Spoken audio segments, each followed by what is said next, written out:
Hello students, आज हम बात करते हैं अपने चैप्टर केमिकल कैनेटिक्स में अपने नेक्स्ट टॉपिक की, that is factor affecting the rate of chemical reaction. इससे पहले अगर हम बात करें तो हमने सिंपल बेसिक कंसेप्ट को स्टडी किया था related to rate of reaction, average rate of reaction and instantaneous reaction rate. अब बात करते हैं what are the factors affecting the rate of chemical reaction. So the first section is the first point, the first factor is concentration of reactant.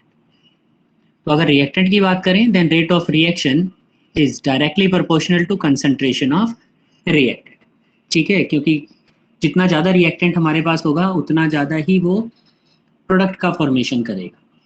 ठीक है, तो concentration of reactant क्या होना चाहिए? ज़्यादा होना चाहिए। तो हम डायरेक्टली प्रोपोर्शनल कह सकते हैं विद रिस्पेक्ट टू टेम्परेचर। किसी रिएक्शन का अगर हमें स्पीड बढ़ाना होगा, रेट बढ़ाना हो, तो हम क्या करें?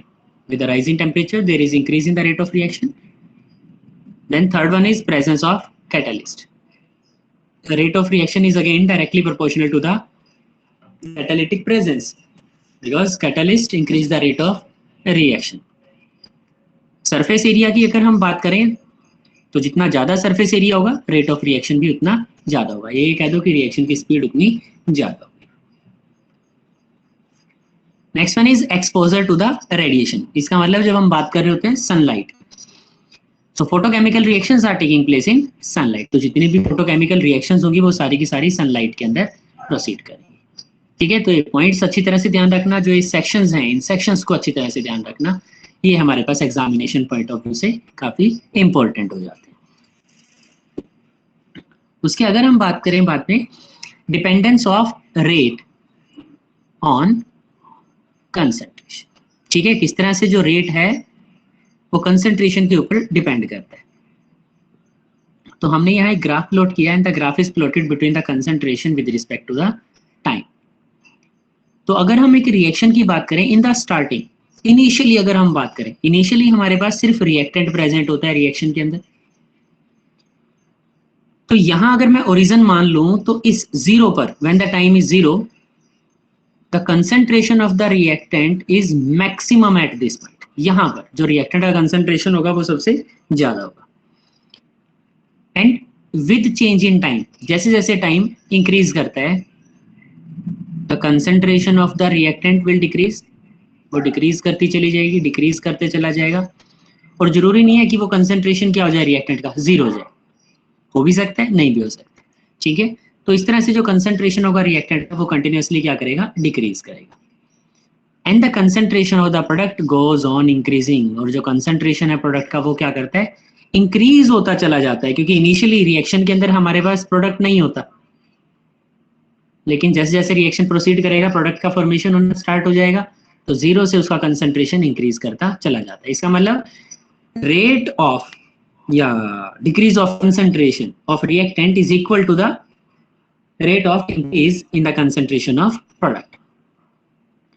So this graph shows with increase in time there is decrease in the concentration of reactant and increase in concentration of products. ठीक है, इस चीज का हमें ध्यान रखना। उसके बाद एक जो सबसे इंपॉर्टेंट सेक्शन हमारे पास आता है that is law of mass action. ठीक है, हम लॉ ऑफ मास एक्शन की बात करते हैं। डेफिनेशन कहती है the rate of a chemical reaction is directly proportional to the product of molar concentration of reactants raised to the power of their stoichiometric coefficients. ठीक है, the rate of a chemical reaction is directly proportional to the product of molar concentration of reactants raised to the power of their stoichiometric coefficients. तो हमने एक general equation मान लिया a plus b converts into product. यहाँ a और b क्या है? These are stoichiometric coefficients। जो a और b हैं वो stoichiometric coefficients हैं। So according to the law of mass action, if stoichiometric coefficients are given, then the rate of reaction is directly proportional to the molar concentration of reactant। ठीक है, जो concentration है उसको हमने लिखना है स्क्वायर ब्रैकेट्स के अंदर। तो a और b को हमने लिख दिया स्क्वायर ब्रैकेट्स के अंदर, raised to the power of their stoichiometric coefficients. तो a और b यहाँ पर स्टोइकियोमेट्रिक कोएफिशिएंट्स थे, तो हमने उनको उनकी पावर की फॉर्म में लिख दिया। ठीक है, तो इस चीज को हमने यहाँ पर ध्यान रखना है। उसके बाद अगर हम बात करें रेट ऑफ रिएक्शन की, then rate of reaction will be equal to K, that is rate constant, and the product of concentration of reactants raised to the power of their stoichiometric coefficients. K क्या है यहाँ पर? Rate constant, also known as velocity constant. और जब भी हमें किसी constant को डिफाइन करना होता है, then the molar concentration of the all the reactants, जितनी भी molar concentration है reactants की, taken as unity, then the rate of reaction becomes equal to K. तो rate of reaction K के equal हो जाएगा according to the relation, and K is rate constant. तो question है what is rate constant? Rate constant क्या है? So at a given temperature the rate constant is equal to the rate of reaction when molar concentration of each reactant is unity. ठीक है, rate constant क्या है? At a given temperature the rate constant is equal to the rate of reaction when molar concentration of each reactant is unity.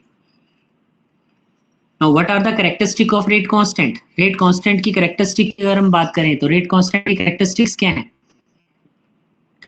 First one is rate constant is directly proportional to rate of reaction.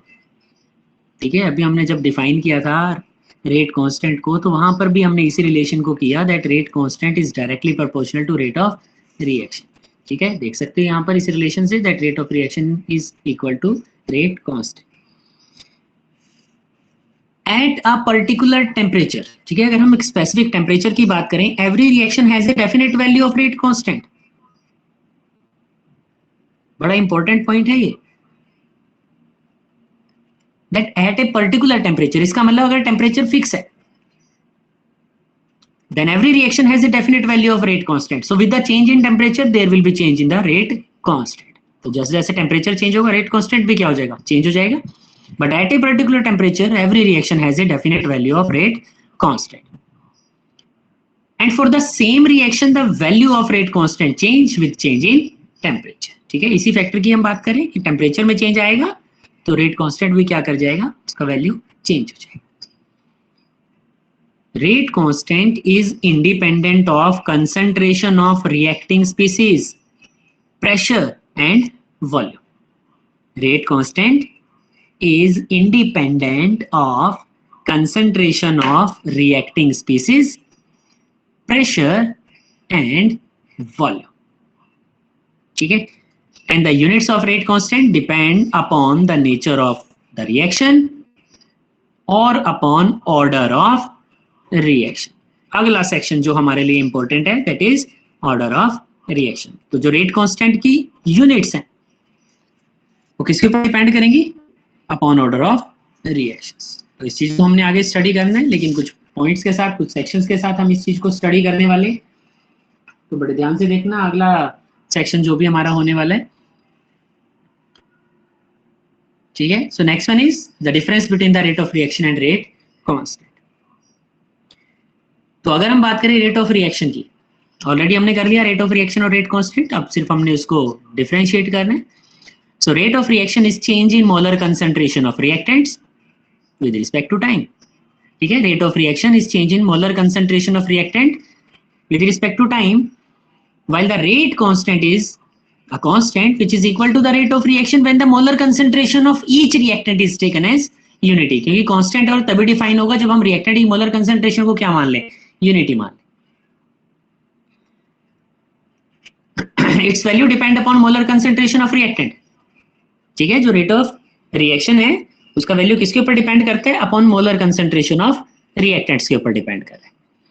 While in case of rate constant it's value is independent of molar concentration of reactant. ठीक है, वो molar concentration के independent. Units की अगर बात करें तो rate of reaction की जो यूनिट्स हैं that is mole, litre inverse, time inverse. जबकि हमने पहले ही कहा कि रेट कांस्टेंट की जो यूनिट्स हैं वो डिपेंड करती हैं on the order of reaction. तो डिफरेंट टाइप की रिएक्शंस हमारे पास हैं, जैसे जीरो ऑर्डर रिएक्शन है, फर्स्ट ऑर्डर रिएक्शन है, सेकंड ऑर्डर रिएक्शन है, जिनको हम स्टडी करेंगे. So for zero order reaction the units are mole, litre inverse, second inverse.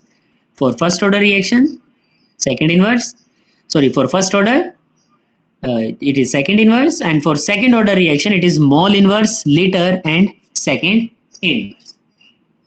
ठीक है, तो ये यूनिट्स हमारे पास यहाँ पर। तो डिफरेंस को अच्छी तरह से याद रखना है, सीबीएसई क्वेश्चंस के लिए काफी इंपॉर्टेंट है। उसके बाद अगर बात करें then we have rate law. तो लॉ ऑफ मास एक्शन का थोड़ा सा एक्सटेंडेड फॉर्म है। जब लॉ ऑफ मास एक्शन की हम बात करते हैं तो हमने कहा था the rate of reaction is directly proportional to the molar concentration of all the reactants raise to the power of stoichiometric coefficients. लेकिन जब हम बात करते हैं रेट लॉ की, तो जो स्टिक्योमेट्रिक कोएफिशिएंट्स हैं, ठीक है, वो स्टिक्योमेट्रिक कोएफिशिएंट्स क्या हैं? Experimentally determined. ठीक है, so the expression which describes the reaction rate in terms of molar concentration of the reactants raised to power of stoichiometric coefficients determined experimentally। तो जैसे कि इस रिएक्शन को अगर हम देखें, यह है given two nitrogen dioxide plus F2 converts into NO2F। तो अगर इस according to law of mass action अगर हम बात करें तो इसको हम किस तरह से लिखेंगे? That rate is equal to K NO2 raise to power 2 and F2 raise to power 1। ठीक है, ये हो जाएगा according to law of mass action. लेकिन एक्सपेरिमेंटली जब हम इसको देखते हैं तो NO2 का जो कंसंट्रेशन है, जो मोलर कंसंट्रेशन है, दैट डिपेंड्स ओनली ऑन 1। वो 2 के ऊपर डिपेंड नहीं करता। वो किसके ऊपर डिपेंड करता है? Only on 1। और F2 का भी क्या डिपेंड करता है? Only on 1। तो इस चीज को हमें ध्यान रखना है। ये अगर डाटा की हम बात करें, ये अकॉर्डिंग टू इक्वेशन है, लेकिन इस रेट ऑफ रिएक्शन की हम बात करें, this is experimentally determined value. तो रेट लॉ में जो स्टिक्योमेट्रिक कोएफिशिएंट्स हैं, they may be equal to experimentally determined coefficients या वैल्यूज जो हम एक्सपेरिमेंटली डिटरमाइंड वहां पर फाइंड आउट कर। ठीक है, इस चीज का हमें यहाँ पर सबसे ज्यादा ध्यान रखना होगा। ठीक है, जब हम इसको कंसिडर करेंगे। ठीक है, तो आज के लिए सिर्फ यहीं तक, इतना सेक्शन हम कंप्लीट करेंगे। उसके बाद नेक्स्ट सेक्शन में हम बात करेंगे अपने rest of topic. So okay friends, thank you, bye.